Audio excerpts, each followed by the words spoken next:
Today on Building the Open Metaverse. I think the thing that inspires so many in the community is to say that if one of the brilliant things about the internet was that it operated as a de facto public good, unowned by anyone, the protocol sat outside of a company, the problem was it didn't go far enough. Welcome to Building the Open Metaverse, where technology experts discuss how the community is building the open metaverse together.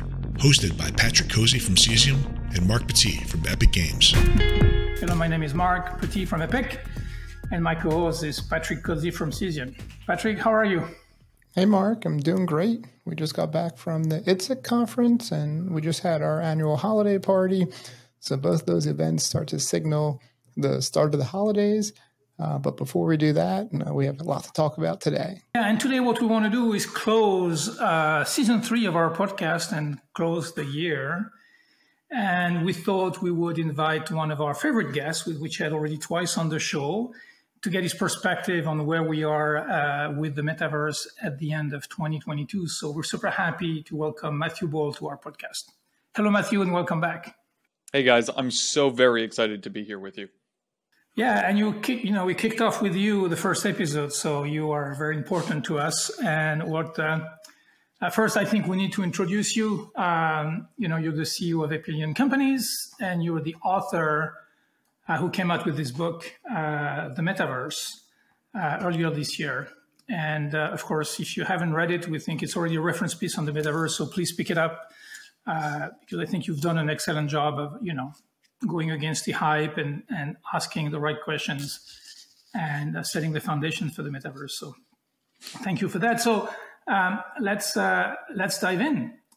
First, go back a little bit about the book. What compelled you to write such a piece? It's a great question. So I started writing about the metaverse at the end of 2018. I was familiar with it for, truly decades, but the honest answer is I was spending a lot of time on the Roblox platform. I was playing a ton of Fortnite, and I started to get this sense that this long considered fantastical idea was actually not just becoming a practical business opportunity, but indeed unfolding around us. And so that led me on this path of inquiry. I started writing and testing out theses, and I was learning more and more, having conversations with individuals at Epic, at Cesium, and others. And so over the ensuing 3 years, I started writing more and more. And I became increasingly convinced that it was imminent, that it was being built, and that it was of profound consequence. At the time, the term had not been used publicly really at all. Zuckerberg had never used the term in public. Satya Nadella hadn't. Tencent hadn't unveiled its hyper-digital reality strategy. And I thought that encapsulating everything that I had learned, everything I had seen in private research labs, the conversations with entrepreneurs who had truly spent decades fighting to build this thing, would be of value to builders, to governments, to individuals trying to get ready. And I thought it would be an extraordinary personal challenge as well. Not the least of which was because shifting from a blog to the published word meant I could no longer patch it as I went. And then, of course, the term metaverse in 2021 exploded. And then I had my book come out in 2022. That was fortuitous, but it started as a much smaller, more personal ambition early in 21. So was there any, when you launched the book, was there any big surprise, big aha moment from that? Yes, look, a lot of it was good fortune that I think was years of preparation, but the launch was a lot bigger than I expected. It hit the national bestseller list in 4 different countries, the US, UK, Canada, and China. The general press coverage was much higher than I would have anticipated. And then, most importantly, the breadth of the readership was wider than I expected, hitting industries that historically were not interested in GPUs, in concurrency on a server, on asset pipelines, but were now really excited about the opportunity. And then one of the funnier parts that I got is I had one really significant email from a top exec at a very large tech company who's like, I read the book and I've come away convinced you don't believe the metaverse is possible. And that was because of the number of different technology challenges that I had outlined in the book. And so hearing the responses was pretty illuminating as well. So it's been already, 6 months? Yeah. which is an enormous amount of time at the metaverse speed. So are there any sections of the book that you think have not aged well, or have that you look back and say things are very different now than what they were 6 months ago? Yes and no. So I had to lock the book in January and February. So it was already about 5 months, quote unquote, behind daily news. In fact, I had to wrest control back from my publisher because a few days after I submitted the final draft, Microsoft announced that it was acquiring Activision Blizzard, the largest big tech acquisition in history. And in the last of a 3-sentence opening paragraph explaining the acquisition, Satya Nadella said that it was to provide the building blocks for the metaverse. So as I locked the book, I was very familiar with how the world would progress. But I also didn't write it to be a specific point in time. I was very focused on theses and beliefs and the multi-decade transformation. And so it was not designed to be super current. And so I think it's held up really well. The major things that I think are relevant is we have more evidence of the difficulties in XR hardware, especially as the Quest Pro has come out at a very high price point and still falling short of what many consider to be min-spec. There was a lot of debate at the time as to the relevance of blockchain and Web3. At the time, the combined value of the crypto ecosystem was over 3 trillion. It's now at about 600 billion and rife with systemic risk, fraud, and collapses. That certainly throws water on some of those theses and is relevant. And then we just have this broader cooling of the market overall. The United States has encountered its first annual decline in gaming revenue in nearly 20 years. Gaming is not the metaverse. The metaverse does not require gaming per se, but it's relevant context. And it sits within a broader sell down of most tech companies that has brought into scrutiny whether or not hype for the metaverse outpaced the practical reality of when the products would be in market. I think that that's helpful color. Matthew, you touched on a lot of things. I want to go into more detail on this podcast. But first, I wanted to jump in with a couple personal thank yous. So, the Cesium team and myself, we're big fans of all your writing, your blog, your article, your book. And we wanted to do a big thank you for the signed copy of Time Magazine that I'm showing up for the folks watching us on video. Also, thank you for sending us the big poster of the signed Time Magazine. That is proudly in our boardroom. It is only one of 2 things on the wall in our boardroom. Then we also have a signed copy of your book prominently displayed in our library. So we appreciate everything you're doing to help educate the community. And you recently mentioned, the breadth of readers. I wanted to share a story with you. So I've been with my girlfriend for almost 9 years, and her background is in social work. And I've learned that I've done a terrible job explaining what I do in 3D graphics and what the metaverse is, because she's read your book and she understands the metaverse maybe better than me in many areas. So it's a great job with the accessibility of your book. Incredibly kind. The truth of the matter is, and this is probably the area that is hardest for me to confront when Marc says, would you change the book or what would you update? Which is, every month as I go through more of these conversations, talking to more people from a different background, I get better at describing it. It kind of pains me to be better than ever at explaining this topic months after I release the book that hits so many people. But, I like to joke that, but sincerely, Snow Crash had a single author. The metaverse comes from a single person. I hope deeply that the metaverse has billions of co-authors, and my ability to articulate, contribute, advance in any way, shape, and form, which I think is really marginal compared to the work that you guys have done, is itself a reflection of the number of different conversations and inputs I've had. 3 years ago, I could never have pulled off any of this, and most of which I wrote was a reflection of conversations with others. Some were expert, others were novice and curious.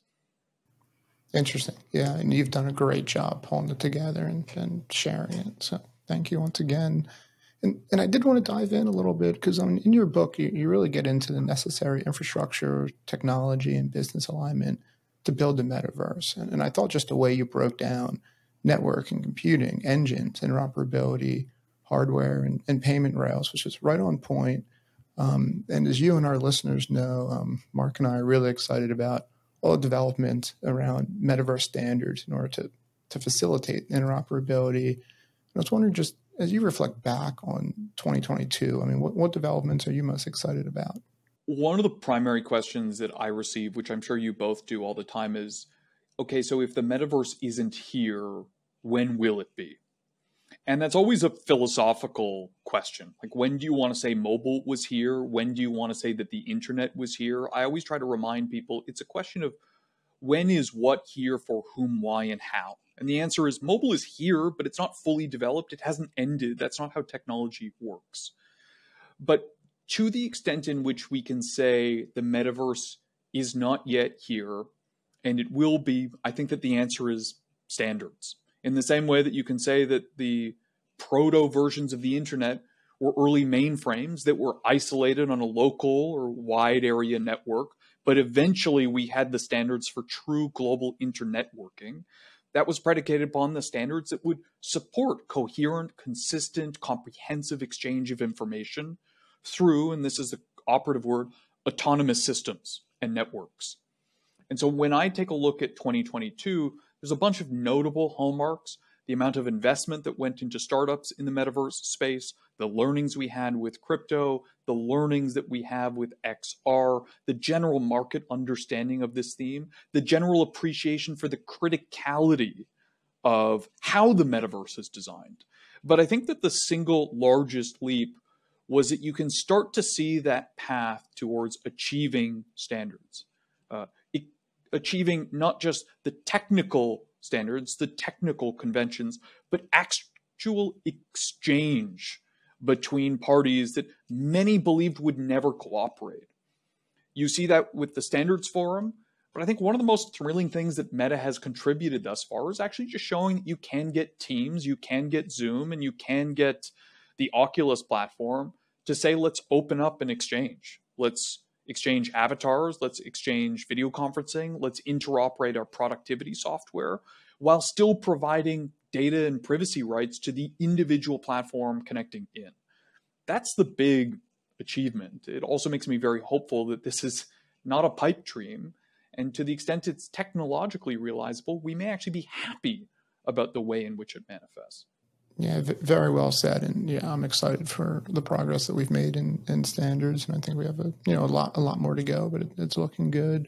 Is there any, one or two areas of investment that you think are critical as you look towards the next year or two?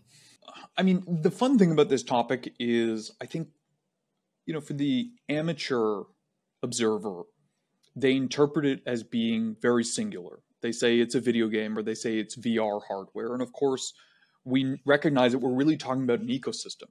And not only are we talking about an ecosystem, that is to say multiple different parts contributing one another, that each of the things that we even distill at that single or double click level is so many other things. I'll use an example. Even when you're talking about VR as a part of the metaverse, we're not talking about VR. That's not where it ends. We're talking about optics. We're talking about battery. We're talking about chipsets. We're talking about network fidelity. We're talking about the standards which support the transmission of data. I have a difficult time actually prioritizing per se which is more or less essential than another. I'm a little bit more focused on what I think are the primary holdbacks, for which one right now I think is regulation on the App Store level. So, Matthew, your background is in finance and stock market. You worked in a venture capital firm. So I'm curious to have your opinion on what's happening, especially these days at the end of 2022 in the stock market. It looks like a lot of stocks are being punished for using the word metaverse, whether it's Unity, Roblox, and Meta, of course. So does it tell us something about the public perception of the metaverse? How do we explain that? Because investors are supposed to be long-term investors, right? They're. How do we explain that change of mind of the street towards those stocks? So I think that there are a few different things that we can put in. First is to recognize that, yes, many of the quote-unquote metaverse-oriented stocks are being hammered, but it sits far beyond that. Microsoft is down 30%. Satya Nadella has said that it's an important part of their future. Amazon has never explicitly said that the metaverse is central to their future, but they've lost $1 trillion in market cap. Shopify, Zoom, Peloton, all down by 75% or more. Evan Spiegel, I think, believes in the metaverse, but he doesn't like to use the term because he's one of those that distinguishes between augmented reality and screen-based 3D as being separate versions of a similar idea. But Snapchat is down 90%. The NASDAQ's down 30%. The truth of the matter is, anytime we're talking about a capital-intensive, farther away opportunity with risk, right? Because it's not just that it's far away and capital intensive, but you don't know that those who are investing in it are going to be the likely winners. You're going to see disproportionate sell-offs and economic pressure. So if you say that tech overall is down 30%, it's sensible that those that are focused on a long-term, speculative, uncertain future are going to see a greater sell-off. When it comes to Meta specifically, there are a bunch of different non-metaverse specific tensions. First and foremost, we know from their public statements that the total impact of Apple's ATT privacy changes will exceed 10 or 12 billion in cash flows in 2022 alone. The entirety of Meta's metaverse investment, in other words, has lost its funding purely because of App Store policy changes. The primary competitive challenge for Facebook remains TikTok. And overall, they're a business for which 90% of revenues depend on ad spend, most of which are oriented towards consumer products, all of which are being hammered by recessionary concerns and general macroeconomic headwinds. And so I wouldn't fully allocate the pressures that Meta is facing as being metaverse related. At the same time, we've seen very specific tactical issues on Facebook's side that are worthy of investor scrutiny. If you can believe it, they spent $42 billion on share buybacks this year. The average price of the share they bought back was 3x its current price.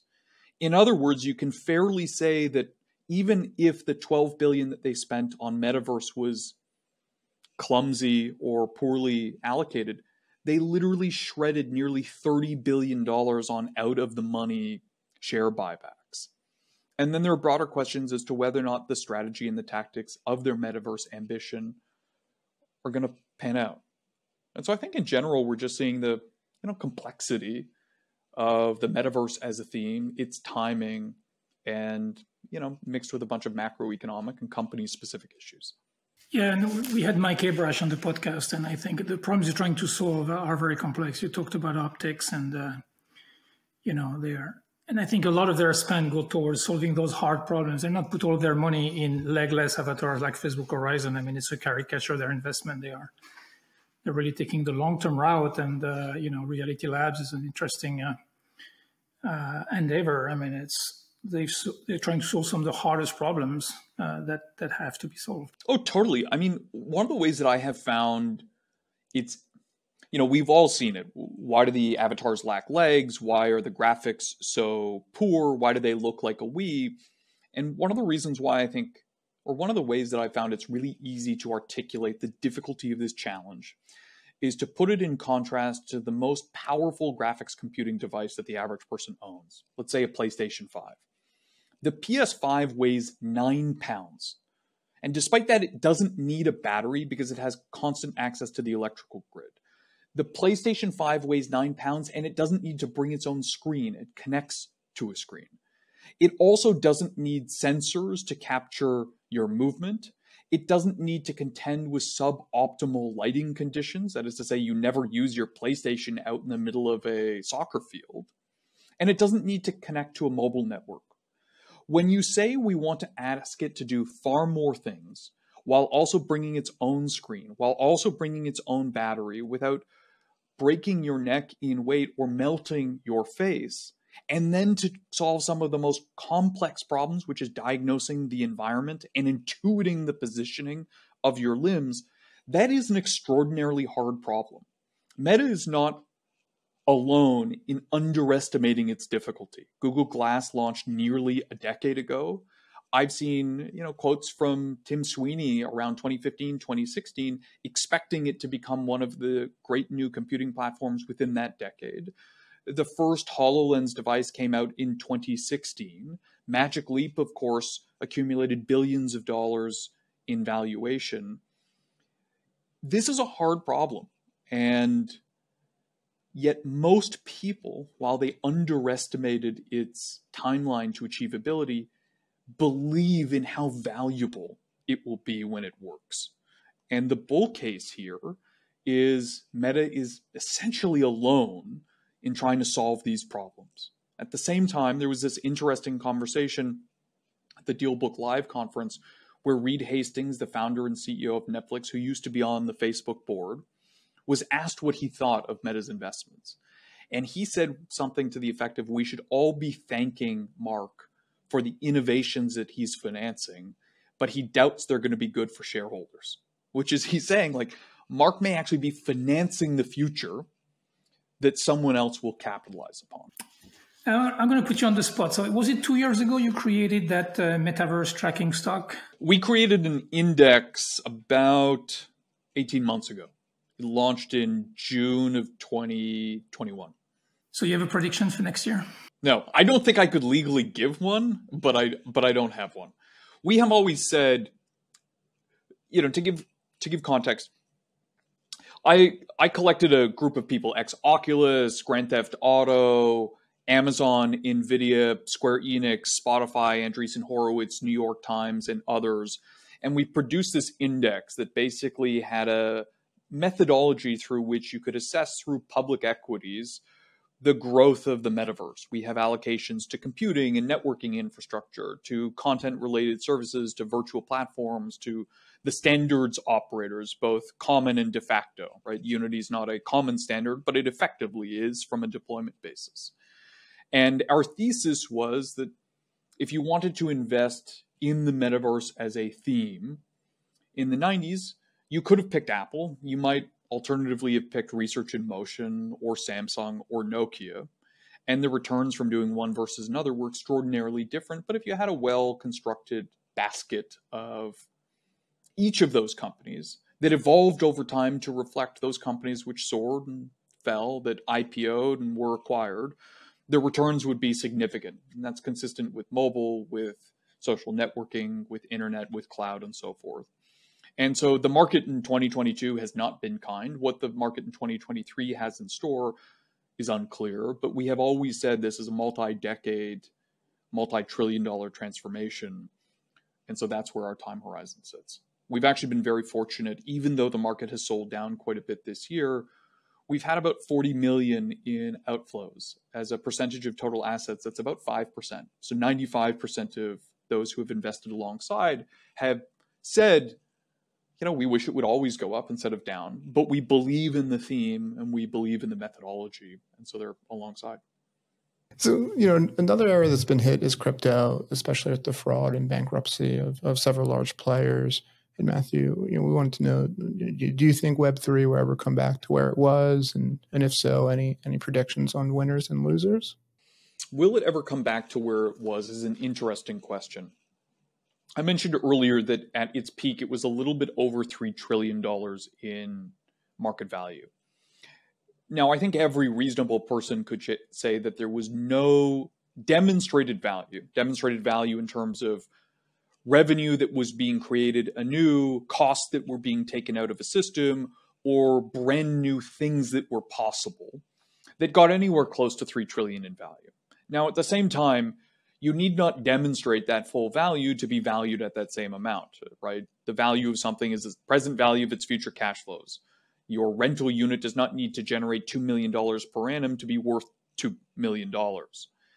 And yet the disconnect between the proven and even likely value and that 3 trillion was extraordinary. What's happened in the interim is a crash that most people believed was inevitable. But we've had a bunch of really important signature incidences, not just compression, not just the deflation in the NFT ecosystem, not just a reduction in speculation, not just uncertain regulatory impacts, We have seen some use cases, such as helium, which were often touted as the singular best examples of the technology, be shown to have less evidence of product market fit than some were led to believe. Specifically, they had claimed customers that turned out to had never been customers or done a beta test years earlier. They listed as having been a supplier to a number of municipal governments in use cases that made sense, turned out not to be true. We have also seen instances of systemic risk that actually shows that even if this is a system which sits outside of the purview of governments and the Federal Reserve, that the impacts of this technologically tethered system can often be worse and they're harder to correct. And then we've seen a number of other depository institutions, which with the lack of regulatory oversight have proven to be fraudulent to the tunes of billions of dollars of consumer deposits lost. And so if you said it had never proven hundreds of billions of dollars of value, least of all trillions of dollars, and if anything, we have seen that some of the shiniest examples have proven to be negligent at best and nefarious at worst, it's going to take a long time to rebuild. There's no way around that. There's still optimism there. You'll find that this year, probably 25 or 28 billion in venture capital and private equity will be invested into the space. Last year, it was about 25 billion as well. Over the past 7 years, there will be nearly 80 or 90 billion. Venture capital and private equity is still sitting on an estimated 60 to 120 billion that will be invested in startups in this space. I'm a deep believer in human ingenuity. You have a lot of people sitting on a lot of capital with brilliant engineers who are really excited about what they can build on this technology. Where does that lead is hard to know. But look, the gap is rough. And the track record is rougher. What's interesting to me is that, some of the concept that the Web3 and the crypto companies stand for are good. I mean, this notion of abstracting the ownership of digital goods from a platform is a great idea. I think, it's sort of value for consumers. This idea of smart contract and giving secondary value to artists when there is further usage of their art, are they good? But the blockchain is fundamentally, as you kind of said, designed to escape regulation, and there's a fundamental issue right there. Have you come across alternative technologies to implement those good values, that abstraction of ownership or that secondary, those smart contracts approach? Yeah, I mean, one of the things that's interesting here is we're seeing, especially as the enthusiasm for crypto has subsided, you're seeing that those who believe deeply in quote-unquote Web3 principles or decentralization become more vocal. Tim Berners-Lee, I'm sure you've seen, who continues to say Web3 and Web 3.0 are different. And he distinguishes it by saying Web 3 is the crypto-based decentralized internet, and Web 3.0 is re-architecting the internet as we know it around decentralization, but not using blockchain technology. There are a bunch of different proposals out there to support that, and there have been for decades. They are certainly maturing, and I would say that one of the great contributions of crypto is it has elevated the public understanding of decentralization, the criticality of decentralization, and it is earning many of those companies that believe in the values but use alternatives. It's making it easier for them to raise capital. I think the thing that inspires so many in the community is to say that if one of the brilliant things about the internet was that it operated as a de facto public good, unowned by anyone, the protocol sat outside of a company, the problem was it didn't go far enough. And this is the Tim Berners-Lee perspective. We have an IP address, for example, but your IP address is not used as your personal identity. Your login sits at the application layer. You have an identifier for your device, but you yourself sit at the application. Your social graph sits at the application. Your content is stored on your device and then a server owned by another company. And so lots are trying to say, how do we reimagine the internet to develop protocols that sit within the Internet Protocol Suite or broadly adopted suites that store things that today sit at the application layer? IPFS, a decentralized file system, is the dominant way in which NFTs are minted right now, but does not require the blockchain. And so there are a whole bunch of these different technical solutions which are emerging. And it's not hard to imagine how cramming more into TCP/IP or an equivalent out of the application layer would produce a healthier, more competitive internet. Absolutely, this is fascinating thoughts. I mean, we're hopeful that the adoption of real-time 3D as a medium will generate a rethinking of the platforms and therefore the the foundation of the internet, as you discuss. As we see in the Metaverse Standards Forum, we're a very plumbing level and trying to align polygons and materials and and very basic physics. It's going to be a long road. But who would be and we can talk about a little bit about the bigger guys. Who would be a thrust behind that effort, in your opinion, for a vector of change at that level? Like, we haven't heard much from Amazon, for example, in the metaverse. I mean, they never talk about it. Do you foresee some of those big companies being capable of driving major change, or it has to come from the bottom up? It's a good question. Amazon is a fascinating question here. After Meta had changed its name, you'll find that Amazon was rewriting truly hundreds and then thousands of different job descriptions to focus on the metaverse theme. Their advanced graphics division and parts of the graphics-based computing division of AWS are talking about the theme, but they haven't come out overtly to say what they think about it and how they're going to contribute and participate in the ecosystem. I haven't seen Andy Jassy talk about it, for example, and you'll see that the head of the devices and games business has said that they don't believe in the theme. So you can tell that this is an organization that has differences of opinion, which is very Amazonian, but no concentrated strategy. Again, very Amazonian. When it comes to who's going to build it, look, I do think that if you take a look at Microsoft and Meta, two, of course, contributors to the Metaverse Standards Forum, who do not operate the dominant operating systems of 2022, they are working hard. They're trying to be good contributors. They are opening up. Microsoft has made a public commitment in a letter dedicated to regulators to essentially unbundle the entirety of their hardware ecosystem, including the Xbox platform. You can now cloud stream using GeForce or previously Stadia to the browser on the Xbox device without using the Xbox Live identity system, without using the Xbox payment service, while taking advantage of all of the local hardware, that primarily being a controller. You're seeing with Meta pretty permissive policies when it comes to who owns which account in which service and software.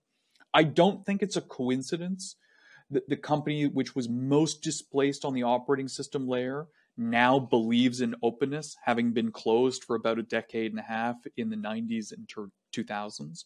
I don't think it's a coincidence that the one member of the big five tech companies without an operating system also believes that we need to unbundle the operating system. But if that's their motivation for creating an open, interoperable metaverse, that's great. More people to the cause. At the end of the day, however, I think it's primarily, upstarts that are going to be the advocates for change, building the standards. They can move faster. They have more to win, more to gain, and they're scrappier. Yeah, that's interesting. I guess lots of different motivations can still motivate the idea for open and interoperable metaverse. So Matthew, you're speaking about Microsoft, and I loved your story at the start of the podcast on how you were able to tweak your book before it hit the press. But now that we went through most of 2022, could you tell us how you think Microsoft and Activision Blizzard deal could impact things? Well, I think that public declaration is really interesting because it tells you something about how significant Microsoft considers the metaverse to be. Frankly, when it comes to what the relevance of Activision Blizzard, its IP, its tech, its engine is for the metaverse, I struggle to actually see what that means on a practical basis. We are talking about thousands of developers who are expert at designing virtual worlds, who are experts at network operating centers for virtual existence, who know how to monetize these spaces, who know how to fight against the limitations of the internet. the limitations of a local device, but that's still a step or two away from the metaverse itself. And so that's actually less clear to me. Gotcha. So what about Google? I don't think we spoke much about Google. How do you see their position in the metaverse? I mean, there are some obvious examples. Of course, there are more Android users than users of any other operating system globally. They have a system that is, frankly, still limited, but designed to actually directly compensate more contributors in the value chain, mobile networks, as well as the handset manufacturers, some of their content partners, even some of the fixed line operators. That's a good system. And of course, they operate what is in theory an open source platform. But I don't think that they have a clear strategy, or at least I don't see one yet. I do think that it's notable that earlier this year, Clay Bavor, the VP or SVP in charge of AR, VR, and holography, was reorged to be a direct report to Sundar. He was also given all of their special projects division and has clearly been empowered to invest in hardware. And so you can see that within Google, even though there's not a formal declaration to build out the metaverse, there's not a formal strategy, the number of products that they have is still, 1 to 2 clicks away from what we think of the metaverse to be. And of course, they've struggled with both game engines and game development, as well as Stadia. It's clear that they're focused here.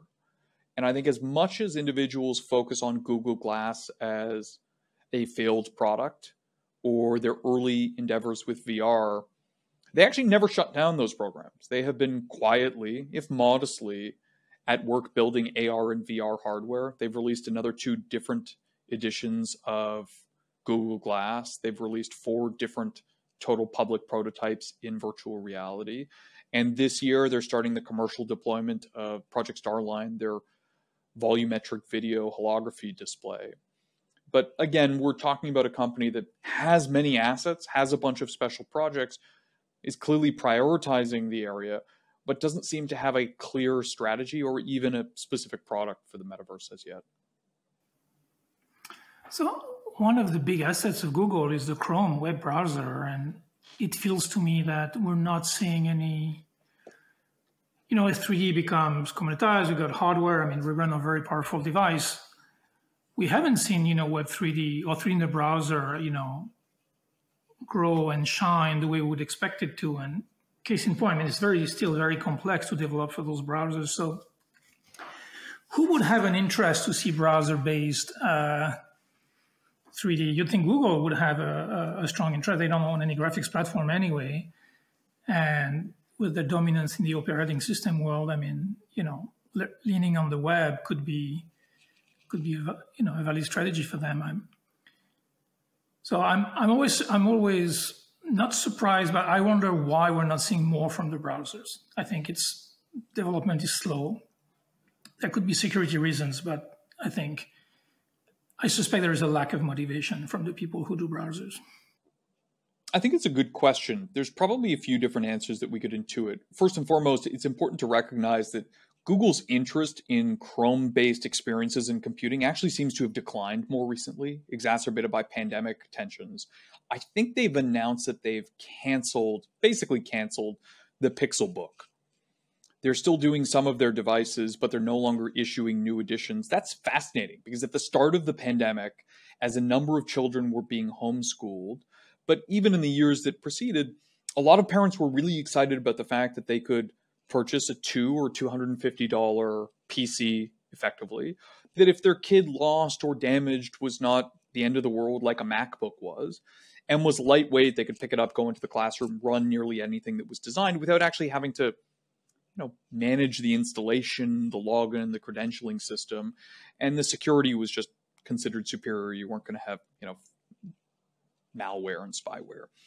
But it seems like that hasn't endured, partly because iPads have become incredibly cheap. If you can believe it, the lowest end iPad is now $250. The first iPhone was $500, and we've had nearly 80% cost inflation ever since. So really the price of a entry-level iOS device is down 75%, and that has just crammed a lot of room out for the Pixel Book.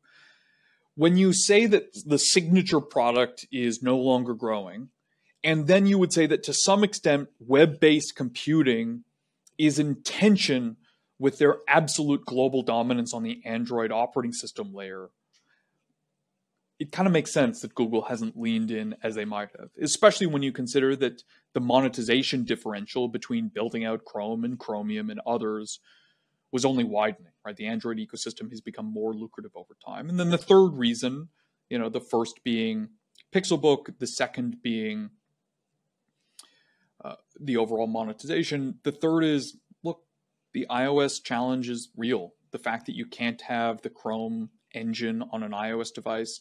iOS is 90% of teens. It's 66% of American smartphone owners. It's 75% of global App Store revenue or mobile gaming revenue.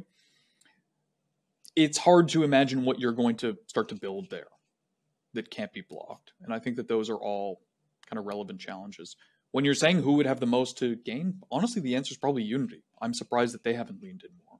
It's kind of a connects topic to the App Store and the controversy over the App Store fees. I mean, do you have do you think Apple and Google can hold onto their 30% in 2023? I do. And there are a few different ways in which you can look at this. Number one is if you take a look at the cash flow that Apple is generating on a monthly basis just from games, it's about $5 to $6 billion. That's incredible because it literally means that when people say, how are they fighting the tide, right? Why are they fighting Dutch regulators on a specific category when they're getting fined weekly or bi-weekly? The answer is you can calculate how much money they get from every additional day that they drag it out. And it's to the tune of tens and hundreds of millions of dollars, not in revenue, in cash flow. The incentives there are extraordinary. The second thing that's so relevant there is to recognize the number of different levers that they have to maintain that fee. We've seen this in the Netherlands, we've seen this in South Korea, we've seen this with India, and now we've seen it with Japan, which is when forced to open up their payment systems, they then come up with a new App Store charge, which is equivalent to the old 30% fee, less the payment processing fee of 2 to 3.5%. The challenge with that is while most governments around the world are finding the bundling of payments with identity, with software distribution, with operating system, with hardware to be anti-competitive, it takes Apple a few minutes to change the policy to shift the primary point of taxation, whereas it takes governments, at minimum months, but more typically 2 to 3 years to come out with a policy for that. When you take a look at the government response around the world to Apple's maneuvers, no one's tricked, right? The Dutch have said very clearly, the fact that you are willing to pay a $5 or $10 million fine every 2 weeks is proof that you have a monopoly, because most businesses would be crippled by that. The fact that you can have the exact same revenue, even as we try to open up a given layer of competition within minutes, is proof of the monopoly allegations that led to the legislation to begin with. But that starts the legislative process all over again. And so, look, I'm optimistic that it's a matter of time. I'm pessimistic as to how quickly it's going to be. And even when you take a look at, the Epic versus Apple trial here, it typically takes 9, 10, 11 months to get a new finding. And we've still got 1 to 2 more different appeals processes that could occur. When you take a look in the EU, which seems likely to crack down first and most, it took about 2 years for the Digital Markets Act to be agreed upon, for it to then be proposed, and then for it to be rolled out. And that, sucks. But certainly heat is picking up. Talking about the devil, we don't know much about Apple's strategy. And, they never use Metaverse, more augmented reality. What are the odds that they can actually further their monopoly in the domain of real-time 3D in the Metaverse? Are we seeing evidence of a revolutionary product and tangible reason why they could have a leg up on their competition? I think so. I mean, one of the things that's really interesting is when you take a look at Apple when they came out with the iPhone, right? Most of the iPhone was using components that they were licensing from third parties that they did not create. And they were producing a device at really minuscule scale, which meant that it was fairly expensive on a per component basis. And struggling with just general supply chain challenges, right? Like just how good can it be because you're not developing it internally and so forth. And so the Apple that might produce an XR or AR or VR device is very different actually than the Apple that we saw in 2006. They are producing billions of their own computing chips or SoCs every year. Their supply chain has tuned up. Almost all of the high value parts are now internally designed, whereas they used to use Broadcom and Wolf and Qualcomm and so forth, Gorilla Glass. And so if anyone can crack the XR device, it does seem likely to be them. They have the brand, the manufacturing, the computing expertise, the supply chain, and most importantly, the scale to pull this off. One of the reasons why the Oculus devices are so expensive is because almost all of the production supply that Meta has to tune up for those devices is only for those devices, which are running in the millions of units per year. They're not just saying, let's print out some custom versions of the A15. And so that's the hardware question. Can they produce something incredible that's new? The second question is just, can they extend their, quote unquote monopoly? And this kind of gets to why the App Store thing is so important. When Apple started to surge in the early 2000s, the primary point that people would make is their brand is extraordinary. Their industrial design is extraordinary, but they cut above through the brilliant integration of hardware and software, most notably the operating system. The Apple bundle in 2022 is not hardware and operating system. It's hardware and operating system. It's first-party software. It's third-party software distribution. It's third-party software standards. It's payments. It's API policies, and it's identity. It's data privacy, and more. That is so powerful. It's why when we talk about can you unbundle payments, the question isn't can you unbundle payments, it's can you unbundle each of those things so that any individual action can't be immediately compensated for elsewhere. But the result of that is, irrespective of whether or not they have the best XR hardware, irrespective of whether or not XR is ready in 2023 or 2028, the inevitable, inexorable beneficiary of the metaverse, and by the metaverse I mean any incremental time online inside virtual worlds, socializing, spending money, doing anything, goes to Apple. And it's hard to see failing regulatory intervention or a brilliant product that comes out of nowhere despite the aforementioned manufacturing challenges. It's hard to see how that stops. That to me is actually one of the most powerful arguments, which is the world, whether that's Epic or Roblox or Cesium or Meta, are investing tens of billions of dollars to try and build this great new thing. And if they can pull it off, the primary profit beneficiary will be Apple. It's a good thesis for the stock. It's not the most bold thesis for the economy. Yeah, and it'll be a segue into my last pointed question. I think it was in the book you made the case about Roblox and how much money they're actually feeding to Apple. The other thing you call out about Roblox, which I think is a fascinating company, is their commitment to R&D investment. And, got their Q3 results out there. They got hammered because of cost. And have you seen, you had high expectation given the high level of R&D investment. Have you seen, again, tangible outcomes from that investment from Roblox and the maturity of that platform? Well, so the most important thing to do when evaluating Roblox's productivity is to take a look at the engagement figures first and foremost. Every single quarter and nearly every single month, they hit new highs in engagement hours and in users. They're now sitting at 59.9 million daily active users. Their monthly active users exceeds 250 million people. They're now sitting at a peak of about 4.5 to 4.7 billion hours of monthly engagement. The Roblox stock is way down and their bookings are down, but that stands in clear contrast to other supposed pandemic darlings. Zoom down 90%, Shopify down 60%. I'm trying to think of which other, Peloton down 95%. You can see that the Roblox platform is becoming better, more remunerative for independent developers with developer exchange fees going up, more popular, more used, and more importantly, more global. The specific returns from that R&D investment are more diffuse, We're seeing the deployment of their immersive advertising platform. That's going to be fascinating, partly because in order to be profitable, they need to figure out a way to generate more revenue per minute of use. And unless you can get users to spend, 30% more per hour, that's going to be challenging. But if they can monetize through ads, that starts to go away. And crucially, you don't have to pay an app store fee yet for advertising. But we can't see on the R&D side yet. But it's extraordinary. This year, they will probably spend $600 or $700 million in R&D.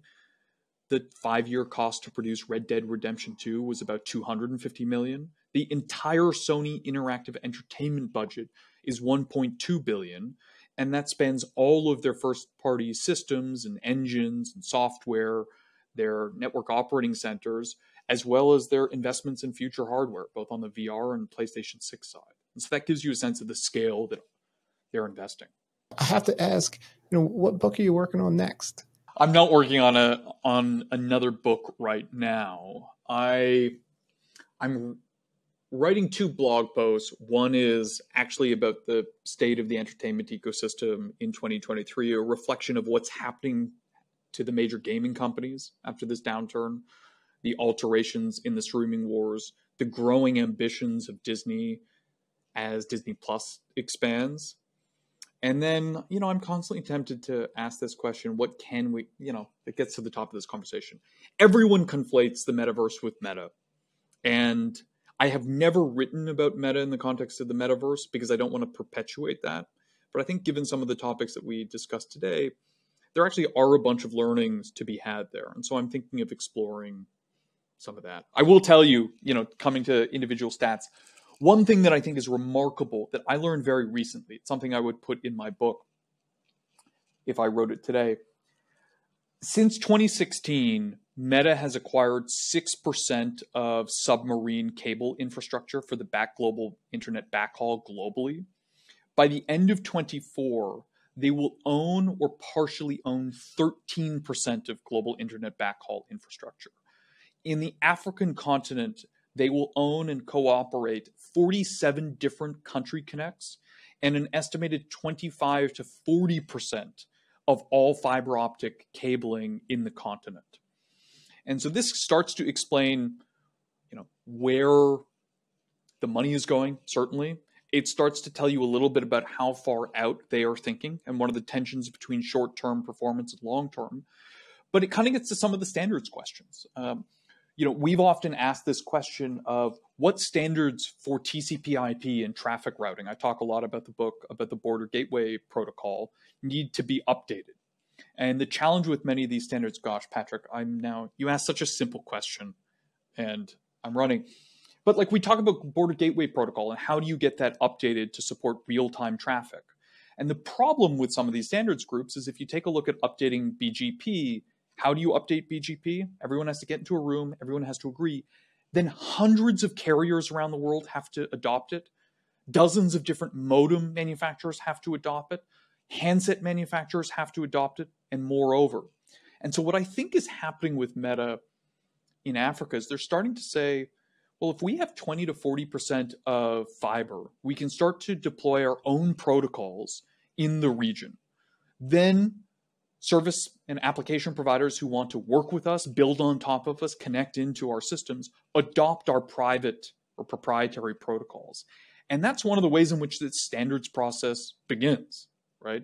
You have some of the most populous countries on earth that are running on these metaverse-oriented standards that were not built in cooperation, but through the scale of the investment at the baseline infrastructure layer, then deployed against that infrastructure for strategic purposes, end up becoming mandatory standards beyond that. And so I'm thinking about writing about that theme. Matthew, I think both of those blogs would be fantastic. So we look forward to reading them. So Matthew, I believe this is your 3rd time on our podcast. So you know how we like to finish up the episode, which is with a shout out to a person or an organization or even more than one. Well, I would shout out my partner, Elise, who this year I have been so incredibly busy. The book was so much more than I anticipated. I had originally thought that when the book was done in January, February, it would be mostly done. And the marketing, the touring, the follow-on work, the press events were extremely intensive, and she was incredible. Just so supportive. Would not have been possible without her, and she was so understanding. Well, thank you so much, Matthew Ball. The book was fantastic. I think, can't recommend it enough, because it gets you to think about all the complexity of the metaverse. And I think it's, I think for me, it's a positive. I think, it lists all the problems we have to solve, and we will solve them and get to the metaverse. So this is the end of season 3. You were with us at the first ever episode of this podcast. We're so happy to have you. We are trying to professionalize this podcast. We're trying to be better. We have a little bit of an improved social presence. We created a Twitter account, believe it or not, and a LinkedIn page, so that people can find us and talk to us more easy. So for season 4, we plan on bringing more interesting speakers, because I think that's our secret sauce, is just get the right people behind a microphone. And so in season 4, in 2023, we'll do more of that, and we'll try to have more conversations and more interaction with the people who listen to this podcast. We have some numbers. We don't want to share them because we don't understand what they mean, but they're pretty good too. So we're very, very happy with that. So I want to thank everybody who's listening and supporting us. Have a fantastic end of year. Keep on listening to the podcast. Keep on telling us what you think. And we'll see you for season 4 in 2023. Matthew Ball, thank you very much again. You've been a fantastic guest. Thank you, guys. I love listening and looking forward to the next season. And Patrick, happy holidays. Yes, happy holidays to everyone. Thank you, everyone. We'll be back in 2023.